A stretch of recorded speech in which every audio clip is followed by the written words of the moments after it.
Witajcie w kolejnym odcinku opowiastek ze Smoczej Jamy. Słuchajcie, no przez ostatnie 2 tygodnie za dużo się tu nie zmieniło. Poza tym, że wydrukowałem sobie, tak jak widzieliście na jednym z filmów, te moje plakietki z kodem QR, z adresem do mojej wizytówki w internecie, gdzie mam wszystkie dane kontaktowe.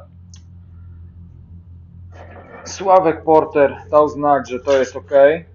Tutaj już mam pomierzone wszystko. Będę to wykonywał raczej, jeszcze się zastanawiam co prawda, ale raczej w masie ceramicznej.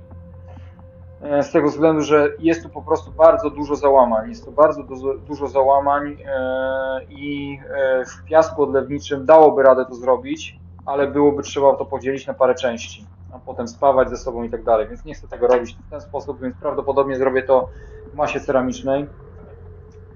W tym miejscu prawdopodobnie będzie tak zwany gate, który będzie zasilał tą całą machę, czyli płynnym aluminium, bo to w aluminium ma być.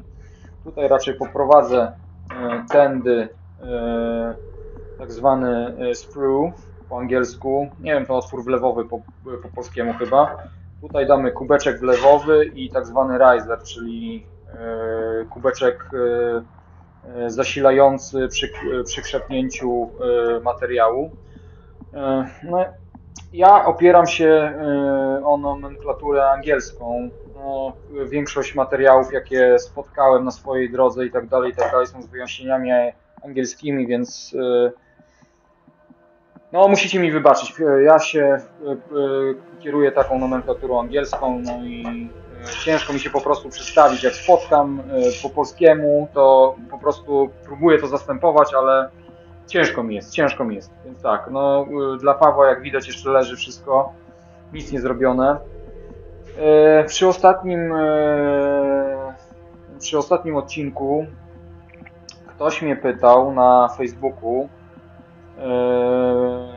jak wykonuję odlewy z aluminium, opierając się i niwelując efekt porowatości po odlewie. Pierwsza rzecz, najważniejsza jest technika odlewu. Żaden materiał, żadne odgazowywacze i tak dalej nie pomogą Wam w tym. Tutaj jeszcze chciałem Wam przedstawić, w jaki sposób można uniknąć zbytniej porowatości odlewu. Jest to dość prosty system o nazwie Spin Trap bądź Search Trap, zależy kto jak mówi, kto jak to nazywa. Pierwszy raz o tym systemie ja usłyszałem, zobaczyłem na filmie kolegi Perry'ego z kanału SWD Weeb. Pozdrawiam Cię, Perry. Dość porządnie technikalia tego rozwiązania są u niego wytłumaczone, więc podlinkuję prawdopodobnie albo w opisie, albo gdzieś tutaj w karcie jego kanał. I teraz tak, po uformowaniu, po wykonaniu formy, mniej więcej to wygląda tak, w ten sposób. I teraz tak jak płynie aluminium, tu jest tak zwany kanał wlewowy, sprue, u góry formy, tu jest góra formy, formuje się basen wlewowy z niecką i tak dalej, ale to może kiedy indziej Wam wytłumaczę co i jak, lub może znajdziecie gdzieś w internecie, nie ma problemu. Tutaj wpływa aluminium, skręca i zmienia bieg na poziomy, z pionowego na poziomy. Biegnie tym runnerem, to jest z angielskiego runner. Jak ktoś by znał lub miał jakieś linki do polskiej nomenklatury odlewniczej, byłbym wdzięczny za jakąś informację, no bo ja wzoruję się na nomenklaturze angielskiej, bo bardzo dużo czy tam pism, czasopism, czy artykułów, czy też filmów na YouTubie oglądam po prostu w nomenklaturze angielskiej i no tak się nauczyłem i ciężko mi się po prostu wyzbyć z tego. Dlatego byłbym wdzięczny za jakieś linki do do nomenklatury polskiej. No ale wracając do tematu. Biegnie aluminium tym poziomo, tym runnerem.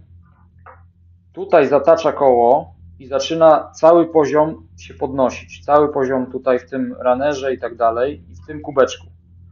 I teraz tak. Tu są tak zwane gate'y, czyli już kanały wlewowe do miejsca odlewu już konkretnego. One są uniesione powyżej poziomu, więc tak jak poziom się tu podnosi, aluminium, to w pewnym momencie tu się zaczyna wlewać. Zaczyna się wlewać konkretnie już do miejsca odlewu. No wiadomo, że w miejscu odlewu trzeba jeszcze dodatkowe jakieś tam feedery, żeby zasilić ten odlew przy krzepnięciu, żeby nie było wad, ale to ma za zadanie to, że wszystko co tu wleci tędy wraz z płynnym metalem zostaje zatrzymane na jego spodzie. Czy to tutaj na spodzie feedera, ale w większości będzie tutaj w tym tak zwany spin trapie. Tutaj w tym miejscu. Do większości moich odlewów no, po prostu tego nie stosuję. Jeżeli coś potrzebuję, to formuję bezpośrednio w piasku. No tak już się nauczyłem. No, nie stosuję tego pery, natomiast stosuję to bardzo często, nawet nie wiem czy czasami cały czas tego nie stosuję przy swoich odlewach. Także zachęcam do wizyty u Perego i zasięgnięcia jeszcze szerszej wiedzy na temat tego rozwiązania. Przepraszam Was, że ten materiał z tego odcinka jest tak pocięty, no ale no niektóre rzeczy po prostu wykonuję w jeden dzień, niektóre rzeczy wykonuję w drugi dzień i tak jakby wszystko skumulować w jedno, to nie byłoby widoku postępu pracy. Tą figureczkę pamiętacie z pierwszego odcinka, ona była wydrukowana w materiale HIPS. Tu są połączenia już wszystkie wykonane, kanał wlewowy jest zrobiony, są zrobione odpowietrzacze. Tym kanałem, tutaj, tym kanałem wlewane będzie alu, tu będą odpowietrzniki, lane będzie do góry nogami, czyli to będzie na dole, to będzie u góry. Jest zrobione 3 warstwy masy ceramicznej, bez niczego. Niektórzy powiedzą, że to strata i marnowanie pieniędzy, bo za dużo masy ceramicznej wtedy idzie. Ja to tak robię ze względu na to, że wtedy forma jest mocniejsza. To jest kwestia pierwsza. Kolejne warstwy będą robione z masy ceramicznej z połączeniem piasku. Ja używam piasku 2 różnych gradacji. Nie jest to ten, który jest zalecany przez producenta, czyli cyrkon. Cyrkon ma bardzo dużą wytrzymałą strukturę i jest idealny do odlewania, ale niestety cyrkon jest strasznie drogi i ja używam w swoim odlewaniu 2 rodzajów piasku od różnej gradacji. Bardzo sypkiego i bardzo grubego. 3 kolejne warstwy to jest piasek sypki, taki chyba to jest, zobaczę, o takiej gradacji 0,1 mm do 0,2 mm, widzicie, na 3 warstwy. I kolejny to jest, z tego co pamiętam, 0,4, nie, sorry, ten jest 0,1 do 0,4 gradacja. I tu daję kolejne warstwy. Warstw ogólnie, łącznie z tym robię 10, czyli 3 warstwy bez piasku, 3 warstwy z piaskiem o małej gradacji i resztę dorzucając do 10, czyli 4 kolejne warstwy, bo tu już mamy 6, będzie 6 wtedy. 4 kolejne warstwy z piaskiem o dużej gradacji i ostatnia warstwa taka spajająca, sama masa ceramiczna, również bez niczego. Teraz tak, jeszcze jak jesteście zainteresowani, jak właśnie taką formę zrobić, korzystając z materiału masy ceramicznej produkowanej przez Ransom & Randolph ze Stanów Zjednoczonych. Jest to materiał o nazwie Suspenda Slurry FS. To parę materiałów na swoim kanale już o tym mam. Parę figurek już z tym materiałem wykonałem. Tutaj w rogu ekranu, jak coś, to prawdopodobnie gdzieś tutaj się pojawi, jak taką formę wykonać. Teraz tak, powracając do tematu kasteciku dla ostrego, to co żeśmy ustalili. No niestety chłopak się przeraził się tym, że no niestety jak tak wyruszy i komuś przyfasoli, to że odciśnie za duże litery. No i zażyczył sobie zmiany. Dobrze, że jeszcze tego nie odlałem, ale ja zwykle jak robię komuś coś to robię to na porządnie. No przyznaję, tym razem nie wysłałem ani jednej fotki dla niego z wymiarami i tak dalej. To był pierwszy strzał, wydawało mi się, że będzie ok. No ale nie jest ok. Ostry zażyczył sobie zmiany i mamy teraz coś takiego. O wiele grubszy kastet. Tu jest porównanie wielkości. Patrzcie. Ten jest 10 mm. Ten jest 20 na grubość.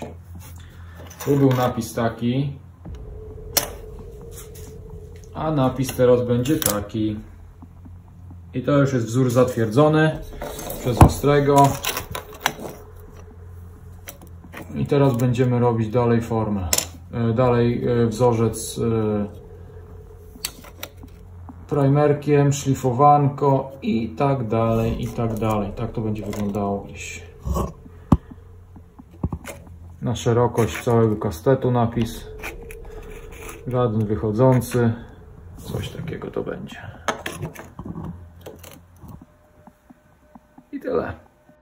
I przechodzimy do ostatniej sprawy w dzisiejszym odcinku, a mianowicie, tak jak w ostatnim odcinku pytałem się o Was, czy w miejscu nacięcia, jak się gruchnie młotkiem, to ta sztaba cynku pęknie. No i sami widzicie, że udało mi się ją podzielić na parę mniejszych. Teraz one już bez problemu wejdą do tygla, ale kwestia jest inna. Zobaczcie, jaka zarąbista warstwa krystalizacji w miejscu spękania. Tam, gdzie pękło, tu jest warstwa, do którego momentu przeciąłem, a reszta to już jest pęknięcie. Zobaczcie, jak zarąbiście to wygląda. Na każdym elemencie to jest.